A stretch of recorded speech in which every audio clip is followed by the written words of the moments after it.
말씀 보시겠습니다. 오늘 은혜 받으실 기록된 하나님의 말씀은 창세기 49장 7절과 8절입니다. 구약성서 78페이지에 있습니다.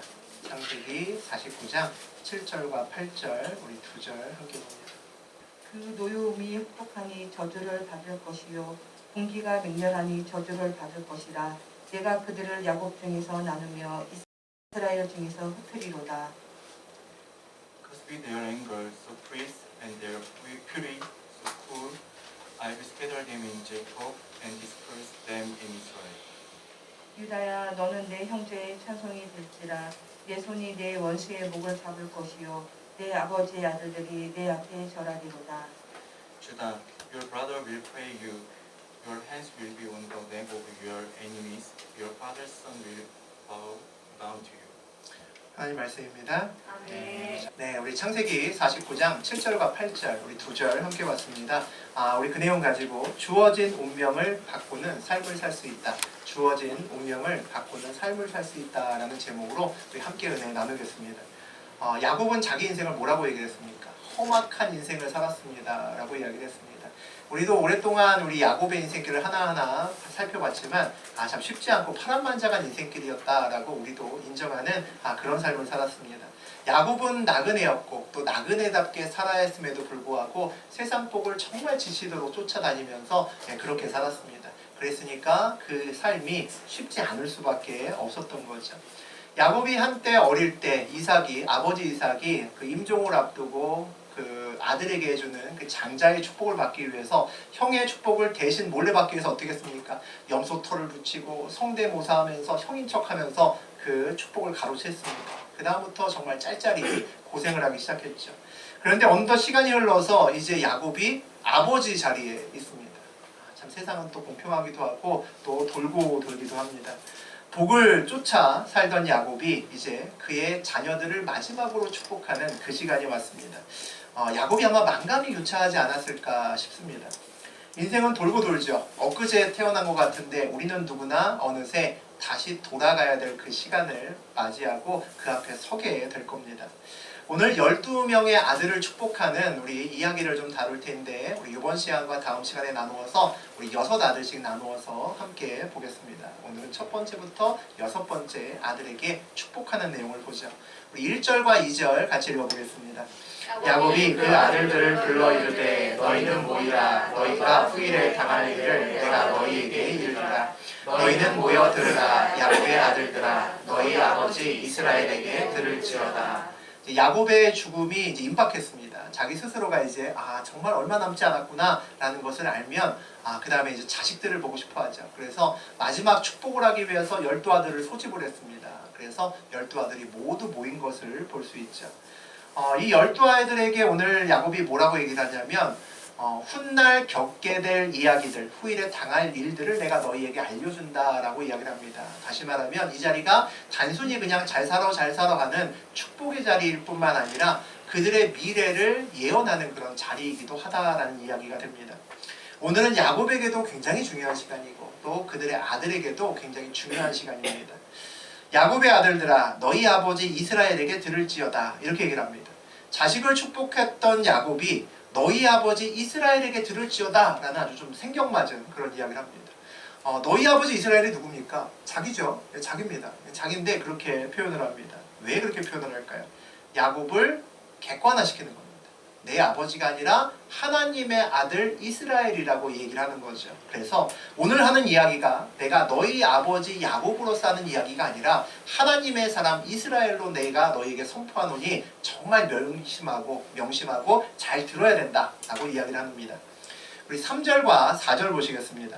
루벤아, 너는 내 장자요 내 능력이요 내 기력의 시작이다. 위풍이 월등하고 권능이 탁월하다마는 물의 끓음 같았은즉 너는 탁월하지 못하리니 내가 아버지의 침상에 올라 더럽혔으리로다. 그가 내 침상에 올랐었도다.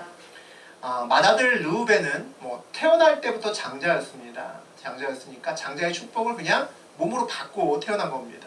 노력을 해서 얻은 것이 아니라 그냥 태어나보니 장자니까 그냥 장자의 축복을 그냥 받게 되었다는 거죠. 축복을 안고 태어났는데 거기다가 플러스 알파가 더 있습니다. 오늘 성경을 보니까 그는 아주 놀랍도록 월등하고 탁월한 능력까지 가지고 태어났다라고 되어 있습니다. 다 거쳤다는 거죠. 그런데 불행하게도 이 루벤은 그가 받은 놀라운 원천적으로 받았던 축복들을 전부 다 누리지 못했음을 알 수 있습니다. 물의 끓음 같았은즉 너는 탁월하지 못하리니 라고 되어 있습니다. 우리 주변에 루벤 같은 사람이 있습니다. 막 이렇게 뽀로록 해갖고 잠시 끓었다가 살짝 금방 식어버리는 그런 사람들이 있죠. 지나치게 감정적인 사람들이 있습니다. 참지 못하고 하고 싶은 거 참지 못하고 충동이 오면 또 해야 되고 또 하다가도 오래가지 못하는 그런 사람들이 있습니다.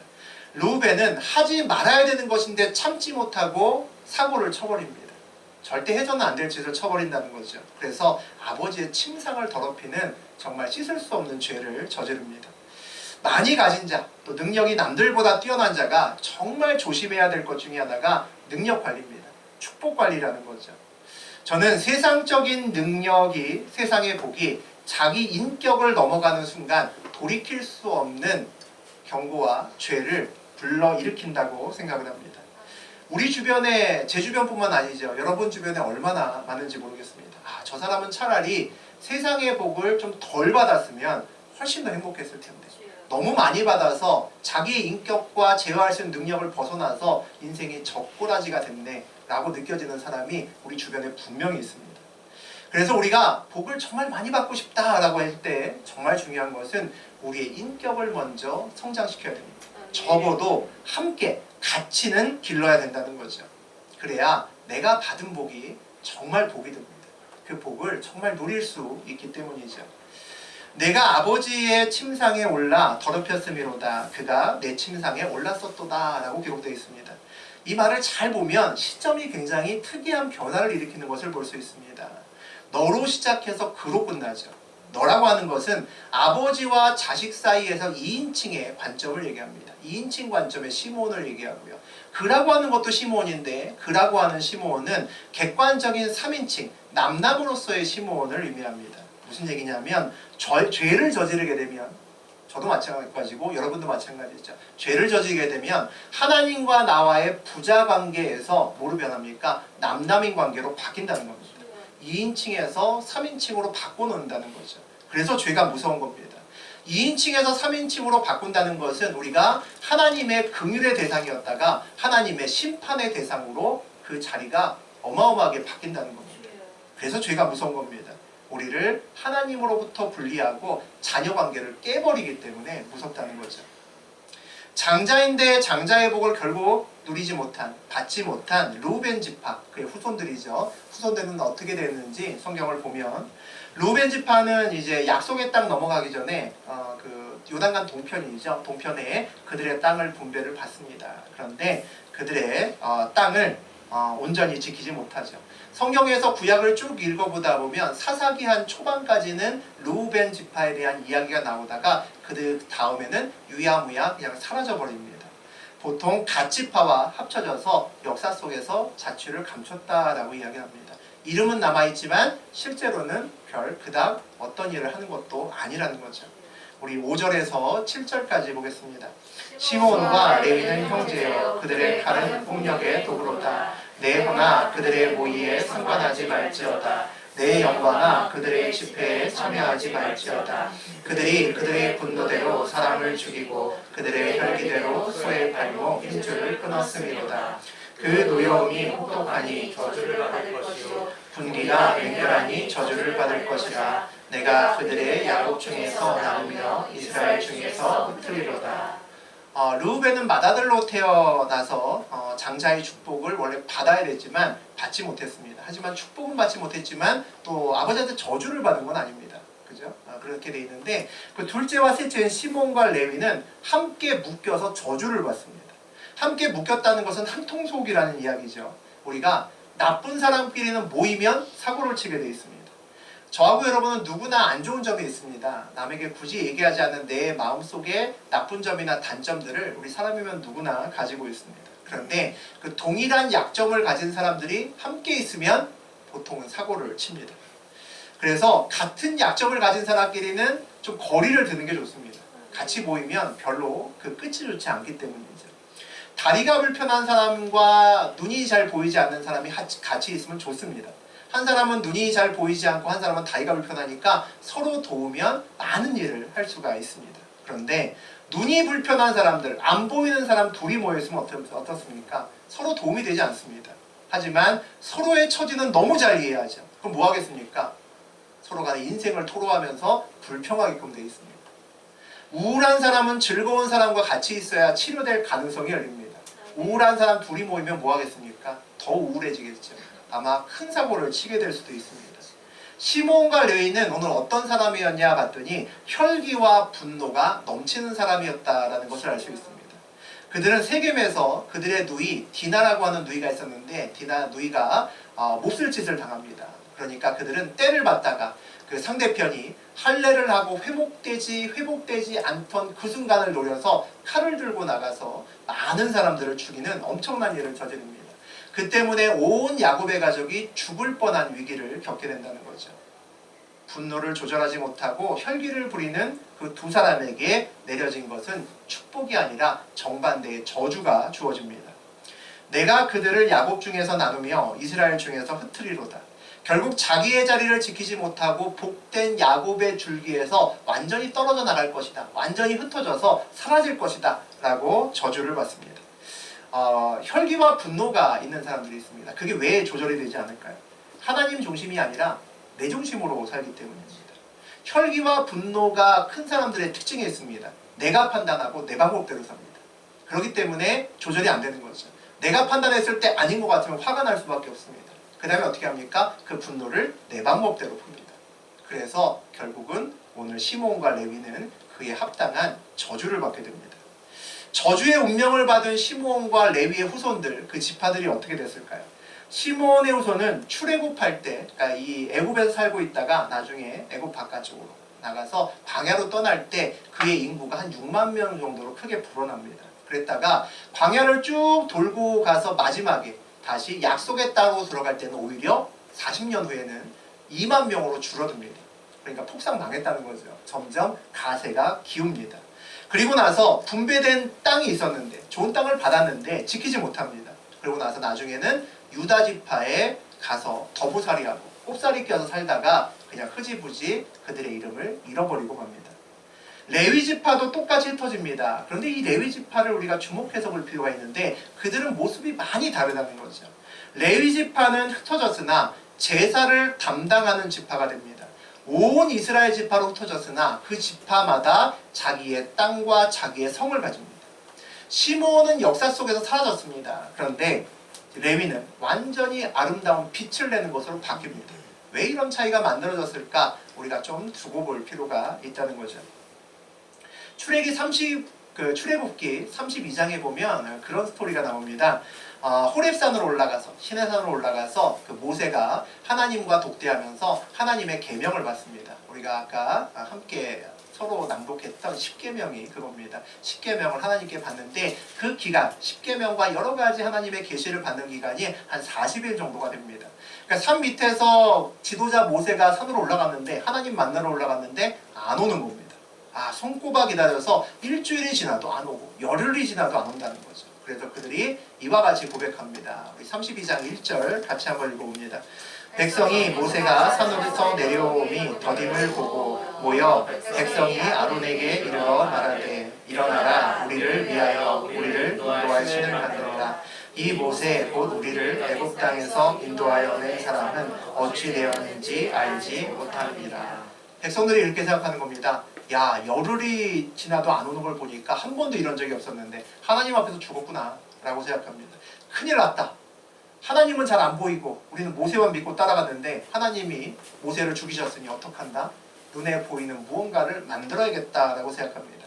이스라엘 백성들은 눈에 보이지 않는 하나님이 두렵기도 하고 그들 하나님과 함께 살아가는 것이 쉽지가 않습니다. 뭔가 눈에 보여야 안심이 됩니다. 그래서 눈에 보이는 아주 근사한 금으로 만들어진 송아지를 만들기로 결정을 합니다. 그리고 금송아지를 만들고 이게 하나님이다. 하나님이 여기에 임재하신다. 그리고 금송아지를 앞에서 춤추고 기도하고 예배드리기 시작하죠. 모세가 산을 내려와서 그 광경을 봅니다. 하나님도 대노하고 모세도 대노합니다. 그러면서 모세가 뭐라고 얘기를 하냐면 누가 여호와의 편에 설 것이냐 내게로 오라 라고 선포합니다. 다른 자손들은 모두 다 꼼짝하지 않고 그냥 송아지 편에 서 있습니다. 그런데 유일하게 하나의 지파 레위 지파만 그 자리에서 일어나서 담대하게 모세 편으로 옵니다. 하나님 편에 섰다는 거죠. 그 한 번의 선택이 레위 지파의 약속됐던 운명을 완전히 뒤집어 엎어놓습니다. 함께 금송아지 속에서 취하고 서로 즐기고 있다가 나만 그 자리를 박차고 나오는 것이 얼마나 힘들까요? 정말 쉽지 않을 겁니다. 함께 있을 때 누린 모든 것을 내가 내려놓고 버려야 그 자리에서 박차고 나올 수 있는 겁니다. 손해를 감수하고 레위 지파는 하나님께 자신을 던진 이 한 번의 거룩한 선택 때문에 그들의 운명이 완전히 바뀌었음을 우리가 성경에서 확인할 수 있습니다.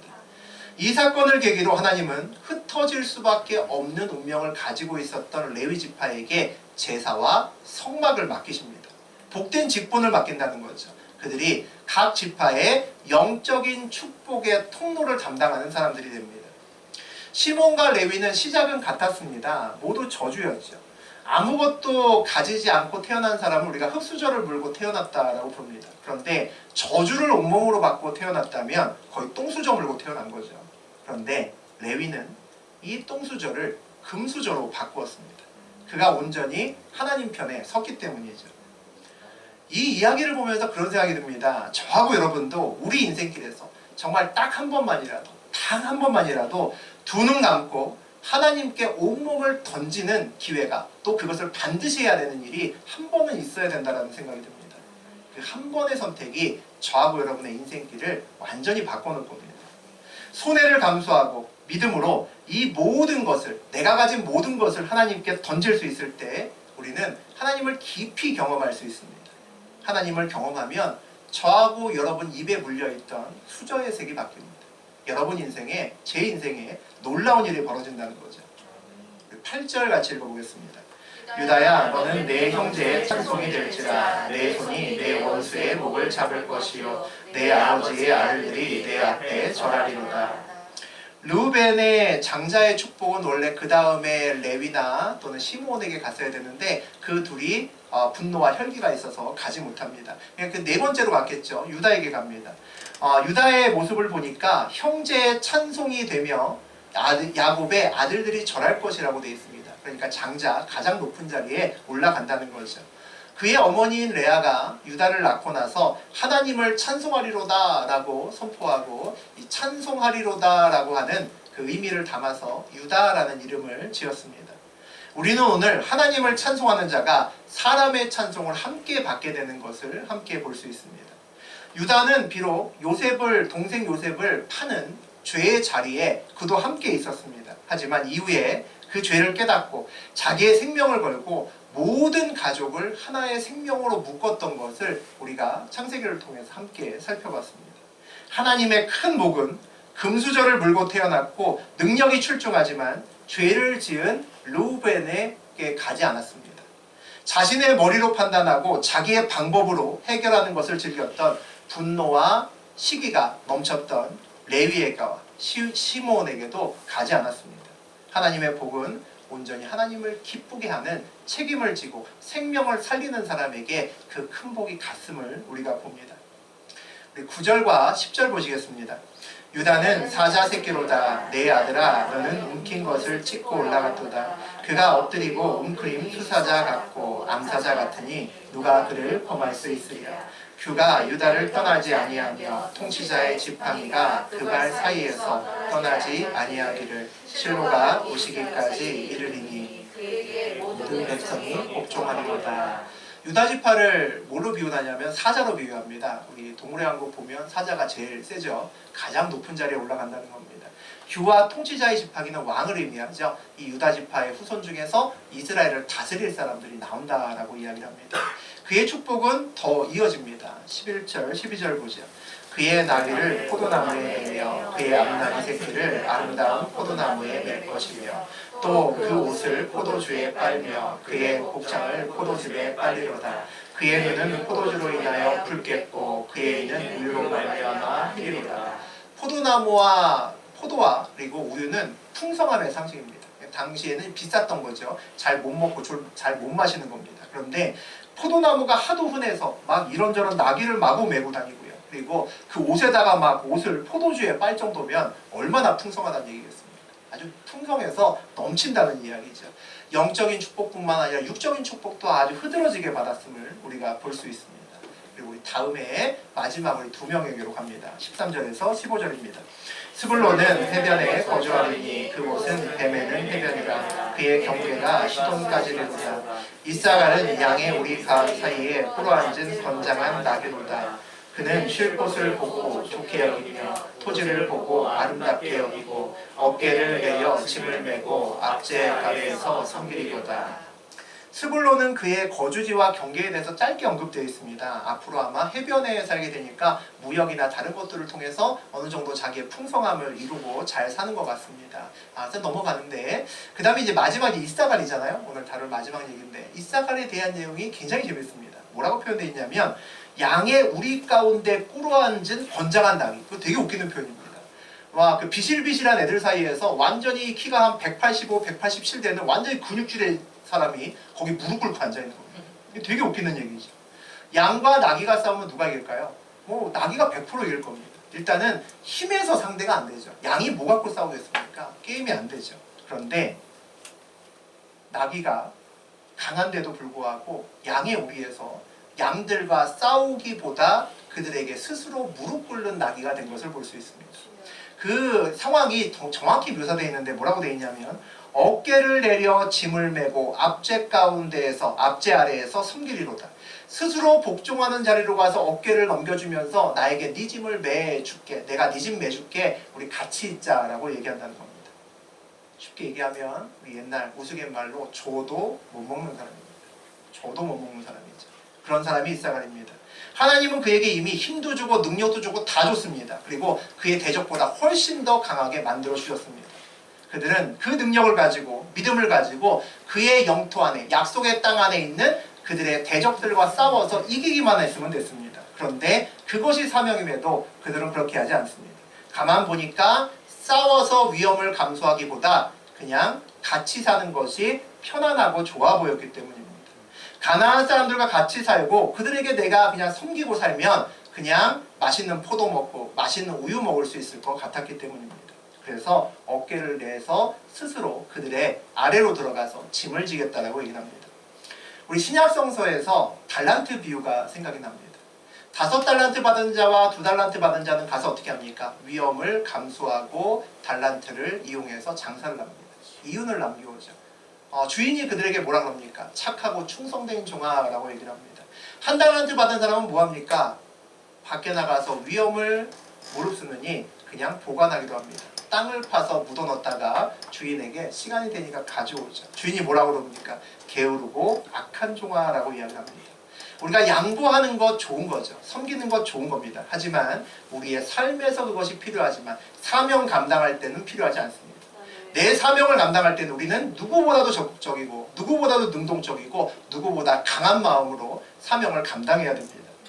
이사갈처럼 내게 주어진 달란트로 내 안위와 행복만을 추구하면서 살다가 가면 안 된다는 거죠. 주님이 살아계시지 않다면 모를까? 우리가 그냥 종교생활 한다면 모를까? 주님이 살아계시는데 나중에 그 앞에 섰을 때 야, 너 내가 준 거 갖고 뭐하다 왔냐? 라고 물었을 때 그냥 잘 먹고 잘 살다 왔는데요. 이렇게 대답할 수는 없다는 거죠. 오늘 야곱이 그의 12명의 아들들에게 축복하는 내용 중에서 우리가 6명, 앞에 있는 6명의 아들들의 축복 내용을 함께 보았습니다. 우리도 모두 다 복을 받고 싶어 하잖아요. 오늘 12명의 아들들도 다 줄줄줄 서서 아버지한테 어떤 축복이 나올까 아마 기대하면서 그 자리에 섰을 겁니다. 어떤 자가 복을 받습니까? 하나님이 큰 복을 주었고 능력도 주었고 하지만 죄를 품은 자에게는 하나님의 복이 가지 않습니다. 주어진 복도 넘어갑니다. 분노와 혈기를 누르지 못해서 내 방법과 내 계획대로 내 힘으로 사는 사람에게도 하나님의 복은 가지 않습니다. 오히려 저주가 가죠. 또 하나님의 복을 받았음에도 누리지 못하는 이사갈과 같은 사람들도 있습니다. 대부분의 사람들을 보면 자기 운명을 거스르지 못합니다. 루벤 지파도 시므온 지파도 이사갈 지파도 운명을 거스르지는 못합니다. 오히려 운명보다 덜 사는 것도 덜 사는 사람이 있고 운명대로 사는 사람이 있지만 그것을 역전하지는 못했습니다. 하지만 오늘 지파 중에서 레위 지파는 저주로 시작했는데 자기의 길을 바꿔서 복된 길로 걸어가는 놀라운 길을 걸어가는 것을 볼 수 있습니다. 레위는 흩어질 것이다라는 저주를 받고 시작했지만 레위 지파는 흩어짐의 저주를 흩어짐의 축복으로 바꾸어 놨습니다. 이스라엘 백성들은 레위 지파를 통해서 하나님 말씀을 배워야 했고 레위의 기도를 받는 자는 생명과 평안을 얻을 수 있었습니다. 레위 지파는 온 이스라엘로 흩어져서 각 지파의 영적인 지도자들로서는 놀라운 축복을 받았습니다. 육적인 지도자들은 유다에서 나오고 에브라임에서 나왔지만 영적인 지도자는 대대로 레위에서 나왔습니다. 놀라운 축복이죠. 인생에는 결단이 필요합니다. 반드시 필요하죠. 야곱은 야곱으로 태어났지만 이스라엘로 죽었습니다. 그 사이에 뭐가 있었습니까? 야곱의 결단이 있었습니다. 이제 그 야곱이 자식들을 모아놓고 축복하면 어떤 의미가 있겠습니까? 이제 너희들도 야곱의 아들로 태어났지만 너희들이 마지막에는 이스라엘의 아들로 죽어야 된다고 얘기하는 겁니다. 그 아들들도 그 사이에 영적인 결단을 반드시 해야 된다는 거죠. 우리도 마찬가지입니다. 저하고 여러분도 같죠. 우리도 믿음 없이 세상에 휘둘리는 그냥 세상의 아들과 딸로 태어났습니다. 그렇지만 믿음으로 서서 하나님의 아들과 하나님의 딸로 마지막을 맞춰야 된다는 거죠. 우리도 레위처럼 우리의 운명을 완전히 뒤바꿔야 된다는 겁니다. 그렇게 하기 위해서 뭐 해야 됩니까? 레위처럼 결단하셔야 됩니다. 인생은 늘 선택이고 늘 결단입니다. 우리 여호수아 24장 15절 같이 읽어봅니다. 만일 여호와를 섬기는 것이 너희에게 좋지 않게 보이거든 너희 조상들이 강 저쪽에서 섬기던 신들이든지 또한 너희가 아무리 족속의 신들이든지 너희가 섬길 자를 오늘 택하라. 오직 나와 내 집은 여호와를 섬기겠노라 하니. 선택의 문제는 애굽 땅에 있을 때만 있는 것도 아니고 그 다음에 거기를 나와서 광야를 돌 때만 있는 것도 아니고 배부른 약속의 땅 가나안에 들어와서도 역시 선택의 문제가 그대로 있습니다. 여호수아 24장 15절에 보면 그걸 알 수 있죠. 약속의 땅에 들어왔는데도 불구하고 하나님 때문에 들어왔음에도 불구하고 백성들이 뭐합니까? 이런저런 가나안의 다른 신들을 섬기기 시작합니다. 그 모습을 보았던 지도자 여호수아가 이렇게 얘기를 하죠. 오직 나와 내 집은 여호와를 섬기겠노라. 나와 내 집은 영적으로 결단해서 오직 하나님만을 섬기기로 결단했다. 그러니까 너희도 너의 신을 따라가라라고 얘기를 합니다. 너희가 하나님이 정말 하나님이라고 생각하면 내 편에 서고 너희들이 다른 신을 하나님이라고 생각하면 그 편에 서라는 겁니다. 소속을 분명히 하라는 거죠.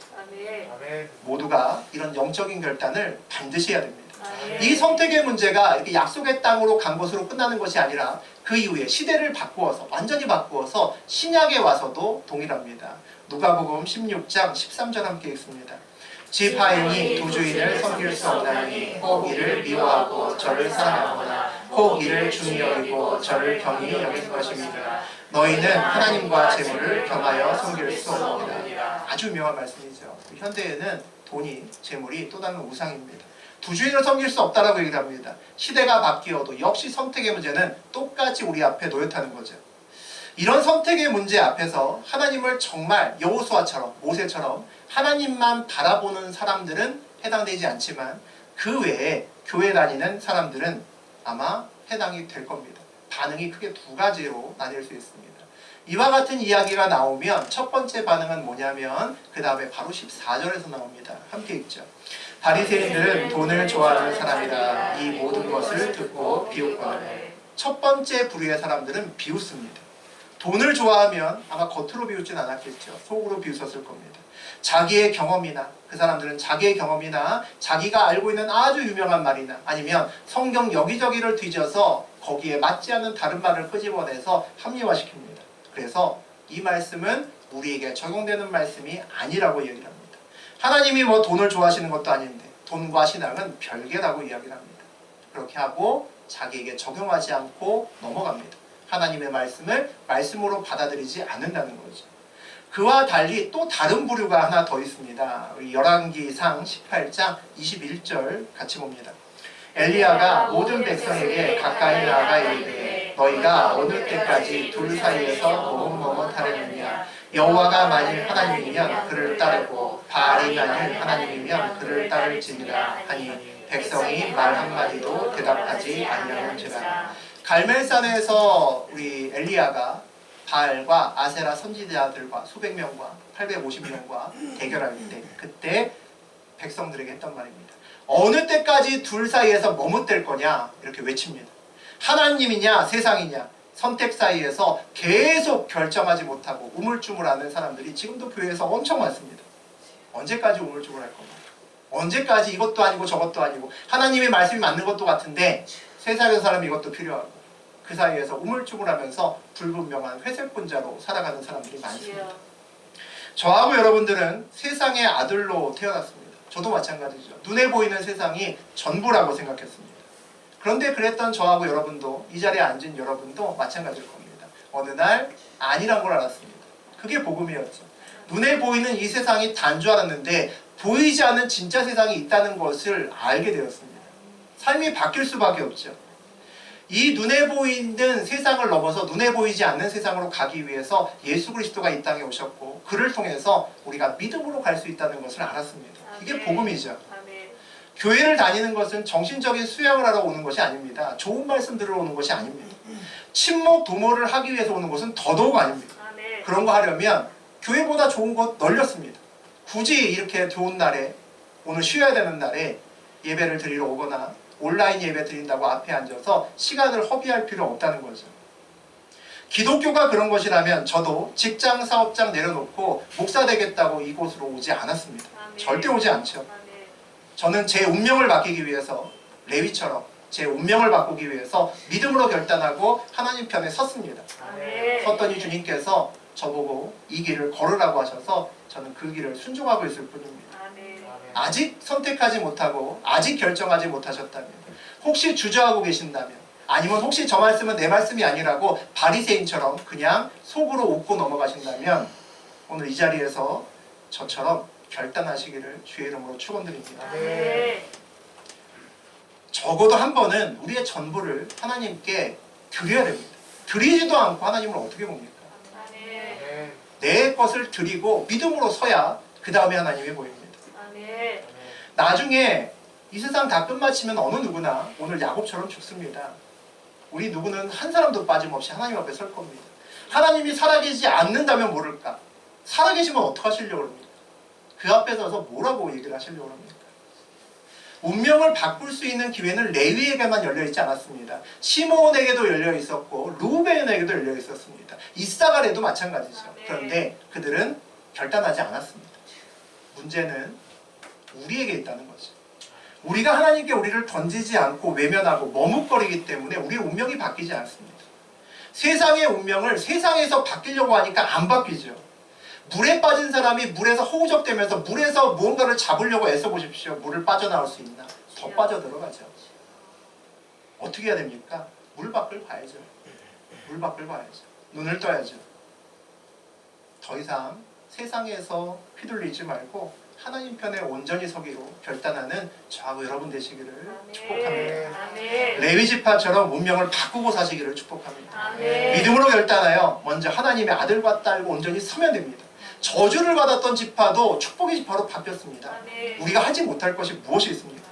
레위지파처럼 우리도 흩어져서 가정에서 직장에서 사업장에서 주의 영적인 복의 통로로 쓰임받는 저하고 여러분 되시기를 주의 이름으로 축복합니다. 주어진 운명이 뭐든지 간에 바뀝니다. 하나님을 믿고 믿음으로 결단하면 여러분 입에 물린 수저의 색이 바뀔 겁니다. 그렇게 믿고 결단하며 주를 온전히 따르겠다고 결단하는 시간 되셨으면 좋겠습니다.